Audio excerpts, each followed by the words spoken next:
Ồ,你諗到做心抱做乜死做工啊咪？哦，入介入嘅啲做乜死做工咪？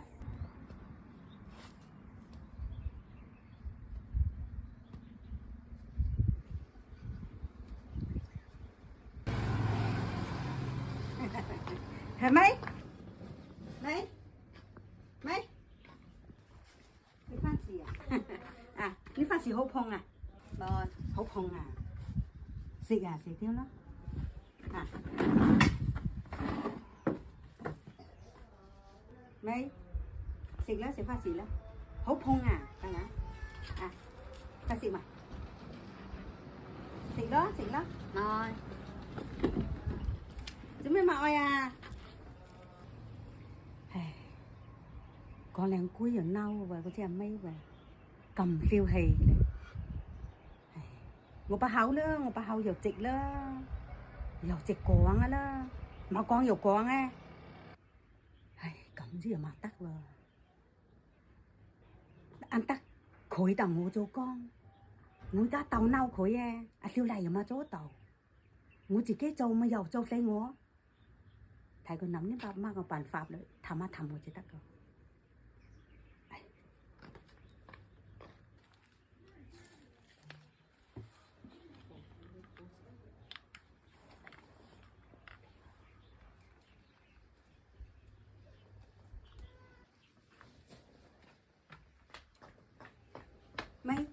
Mấy thằng gì ca ngồi nhắm cháu tao cho nên chiếc thằng kéo buổi có phim thìm mà hổ xịt mà cái này một hình xịt là sao tôi muốn mà sẽ rất xịt thôi thì xịt đó là chứ mấy mạo à nó giống như vậy thấy cái nó hổ phim thìm qua xịt đâu hổ xoắn và hổ cẩm các bạn hả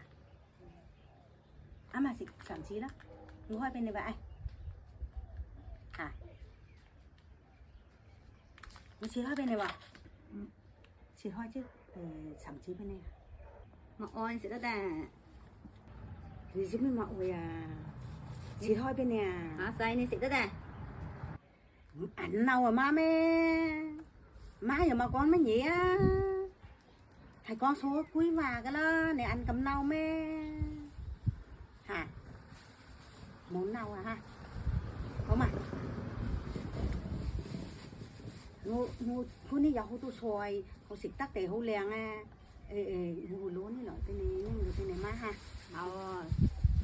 ôi à cái xoài hô này hô lèng có mà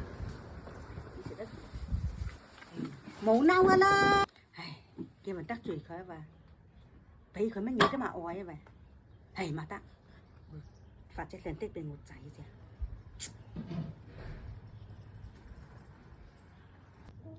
vậy à trái mà thế này chứ lỗ phổ giống mình nhẹ thế này phạt lưu xe hắc hậu hắc mìn mà thì cái chúng mình nhẹ eo cái sự mình nhẹ cái nó mà oi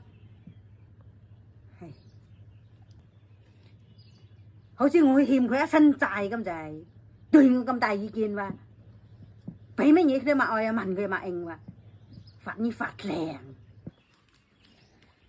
hắc hậu hắc mìn bố số á bóng đâu khơi mình xìn eo cái gì cứ thứ mà chú xem mà hay mà oi môi hay cấm con go chú nó cầm tay gì kì hình gì ba eo cháu nín con nhà hay thui thòng áo châu giờ phạt lính phạt lèng mà thì chú mới nhỉ ba mà tôi mất cả tình cả ấy em ấy này cái gì à hả mấy mất xoài à họ xoài nhớ xin mất rồi ngồi mãi buổi chính bên này kìa họ xoài anh này cái gì nè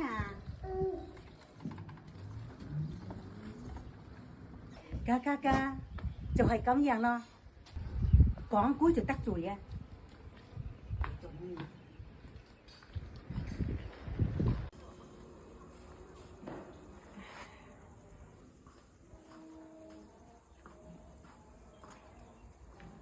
ấy siêu này ấy là mấy ní mấy nhà mấy chú mấy gì à 有意思講啦，咪俾你激走嘅，回外家嘅。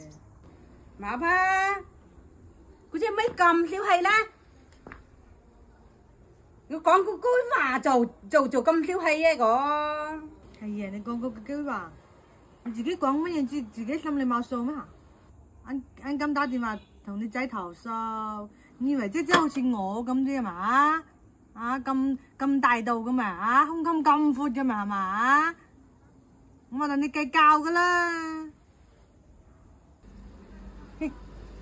anh con佢大đầu à, anh con phù à, ai khối đâu, ăn cái nhiều, mấy này cũng chỉ phạt leng cả, cứ chỉ tại câu cái leng nhặt cho hậu đẻ, mà hay nấy đó, à mấy以前mà hay có nhà gì, cái này này từ cái nhà này,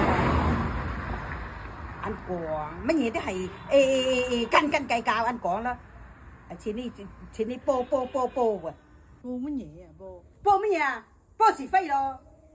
係啊，我嘅時講過是非嚇，嗰啲係事實，唔係是非。做田洞幫你做工嘅先數咧，做多又鬧，做少又鬧，去又鬧，買去又鬧，嗰時頂你緊啊？啊？有人頂你緊啊？啊！好搞笑嘅呢，你兩婆啊，即都係咁嘅嘢。啱未有新抱嗰陣時咧。全家都想，快幫仔揾啲新抱啊！佢哋攞咗新抱回啦，全家就蝦啲新抱，巴不得揾隻新抱回嚟幫你做牛做馬噶嘛，係嘛？啊，搞笑！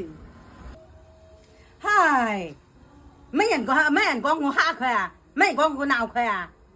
哦，你諗到做新抱做乜死做工啊？咪？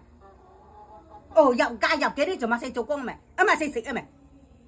咁即講我蝦佢啊！佢隻小麗呢？唔得閒你講嚟。我媽工作嘛，我媽個媽工作嘛，係我隔離屋做工嘛，搞笑！誒，打次電話俾人妹。